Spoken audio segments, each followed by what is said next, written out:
안녕하세요. 마음아지트 그라운드 박지선입니다. 오늘은 제가 상담을 어떤 방향으로 하는지, 상담을 할 때 어떤 자세를 갖고 임하는지에 대해서 이야기를 하려고 합니다. 저는 우선 대세를 따르지 않고 생긴 대로 살아가는 사람이에요. 그래서 상담을 할 때도 제일 중요하게 생각하는 게 제 내담자가 자신의 본연의 성질을 찾아가서 본인이 원하는 진짜 삶을 살아가도록 옆에서 도와주는 게 제가 제일 잘 할 수 있는 일이다 라고 생각을 해요. 저는 타고나기를 좀 방골 기질을 갖고 태어난 것 같아요.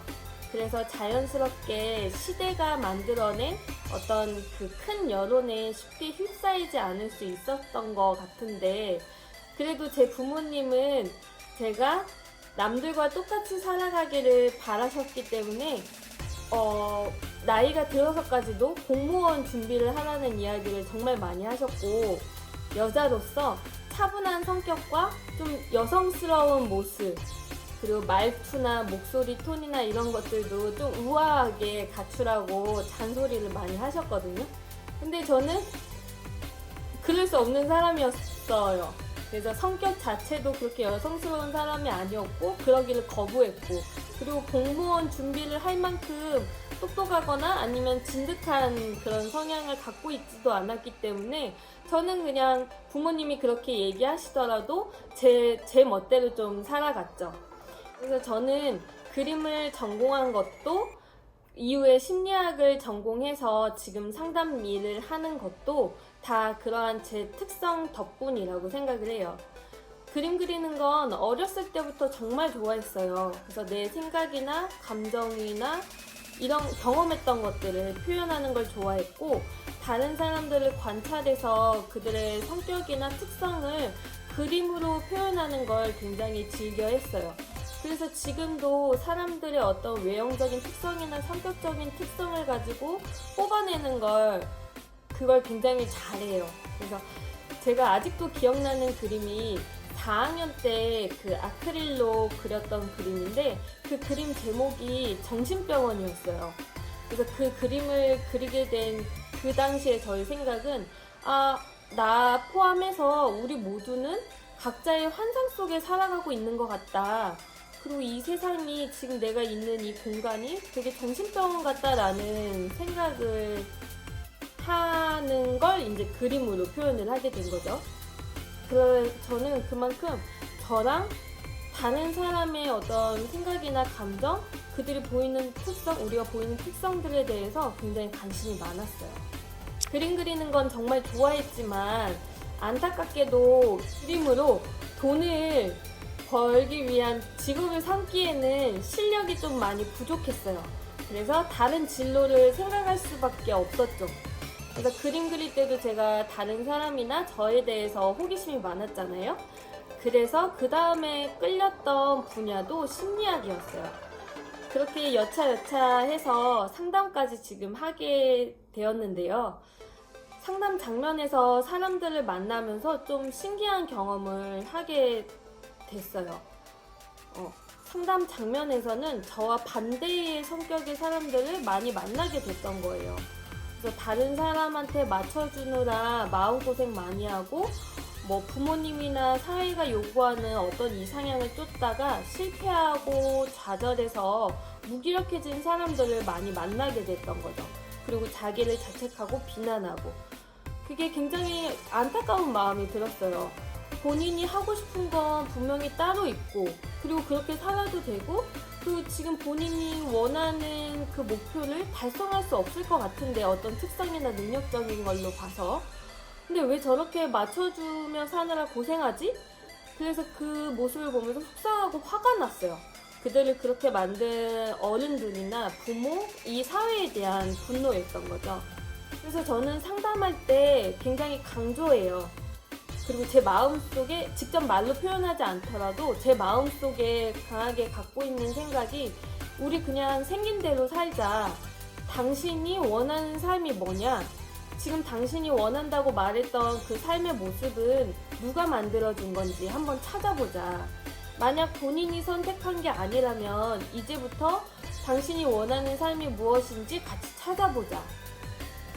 왜냐하면 예전에 원했던 그 삶을 여전히 이뤄내지 못했다면 그건 당신이 가질 수 없는 모습이다.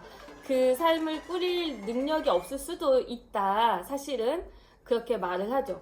제가 이 말을 직접적으로 할 수 있는 거는 저 또한 이상적인 제 모습이나 어떤 삶을 꿈꾸다가 좌절을 많이 해봤기 때문에 할 수 있는 거예요. 저는 제 능력의 한계를 아주 잘 알거든요. 그리고 제 성격의 나쁜 점도 아주 잘 알고요. 그래서 할 수 있는 말이에요. 그래서 듣는 사람도 그렇게 기분 나쁘지 않을 수 있겠다? 라고 저는 생각을 합니다. 네. 일단 내가 어떤 사람인지 알게 되면요. 내가 앞으로 어떤 일을 하면서 살아갈 수 있는지 좀 명확해져요. 내 능력이나 내 성격 특성을 보고 내가 할 수 있는 일은 이 정도겠구나 라는 걸 가늠할 수 있게 되고요. 그리고 가까운 관계를 맺을 때는 나의 성격의 장점과 단점을 명확히 아니까요. 상대에게 헛된 희망을나 기대를 심어주지 않을 수 있고요. 그리고 갈등 상황이 생기더라도 상대방에게 내 한계점을 잘 설명해주고 그리고 내가 노력해서 변할 수 있는 부분은 뭔지 알려줄 수 있기 때문에 상대도 그에 맞게 선택을 할 수 있게 되는 것 같아요. 예를 들어서 쟤 같은 애랑은 만날 수 없어 라고 해서 관계를 끊거나 아니면 나의 한계를 수용하면서 그 한계 안에서 어떻게 맞춰가면서 관계를 맺을 수 있는지 이걸 생각하고 우리가 대안을 찾을 수 있게 되는 거죠. 그렇게 그래서 똑같은 상황에서 똑같은 감정가로 똑같이 갈등하지 않게 될 수 있어요. 그리고 어느 정도 거리가 있는 사회생활 할 때도 상황에 맞춰 내 모습을 잘 조절할 수 있게 되는 거죠. 그래서 예전에 받았던 미움보다는 좀 덜 미움받을 수 있고 예전보다는 좀 덜 욕먹을 수 있는 사람이 되는 거예요. 그게 바로 저예요. 제가 욕을 정말 많이 먹고 살았는데 그래도 예전보다는 저에 대해서 잘 아니까 조금 덜 욕먹을 수 있게 행동을 조절할 수 있게 될까. 그래서 제가 이미 그렇게 생긴 대로 살아보고 있으니까 그런 실예가 있으니까 그렇게 살아도 아무 문제 없고 오히려 좋은 점이 더 많아서 그래서 저는 제 내담자를 만날 때도 우리 생긴 대로 살자. 그렇게 살아도 괜찮다. 그런 모습이어도 나는 너랑 함께 있을 거다 라는 믿음을 계속 심어주는 거죠.